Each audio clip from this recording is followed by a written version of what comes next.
ईद के लिए मैं पापा के 2 जोड़ी कुर्ते पजामे का कपड़ा सिलने दे आया था, लेकिन अब मुझे तलहा और समीर रजा का माप दिलवाने जाना क्योंकि इन दोनों भाइयों के कपड़ों की जिम्मेदारी इस बार मैंने ली, नहीं तो हम सबके कपड़े पापा ही बनाते हैं। उसके बाद अम्मी से कहकर मैं फिर घर से निकला। घर से निकलकर मैं इस्माइल भाई की दुकान पर पहुंचा। वहां पहुंचकर मैंने सबसे पहले तलहा का नाप दिलवाया और इस्माइल भाई को सारे कपड़ों के बारे में पूरी तरीके से समझा दिया। इस्माइल भाई की दुकान पे विरासत मामू बैठे हुए थे। मैं उन्हें बचपन से ही मामू क्योंकि वो हमारी नानी के घर की बिल्कुल बराबर में रहते हैं और बचपन से ही मुझे भांजा कहकर बुलाते। मुझे अपनापन दिखाई देता है। उसके बाद माप दिलवाकर मैं घर वापस आ गया। फिर पापा ने मुझे कुछ सूट दिए जो मैं लेकर समीर रजा के पास दुकान पर पहुंच गया। समीर रजा रोजा रखने के बाद दुकान पर आ जाता है और फिर इफ्तार के टाइम घर वापस आता है। पापा भी बीच बीच में दुकान पे का चक्कर मार देते हैं, लेकिन इस बार पापा ने रमजान में ईद का काम बहुत कम लिया क्योंकि पापा को दुकान पर से घर का आना जाना लगा रहता है, इसलिए पापा ने अल्लाह के ऊपर तवक्कुल कर दिया। फिर मैं घर वापस आ गया। घर आकर फिर हम इफ्तार की तैयारी करने लगे। मैं आप सबके सारे कमेंट पढ़ता और उसमें से बहुत सारे कमेंट मैं अम्मी को पढ़कर सुनाता जिससे वो सुकून से रहती। लेकिन आज अम्मी एकदम नर्वस होने लगी।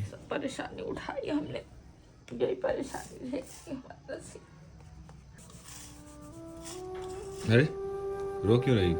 चुप, आंसू पोछो, आंसू पोछो। अम्मी की आंखों में आंसू मुझसे देखे नहीं जाते। आप लोग दुआ करें अम्मी के लिए।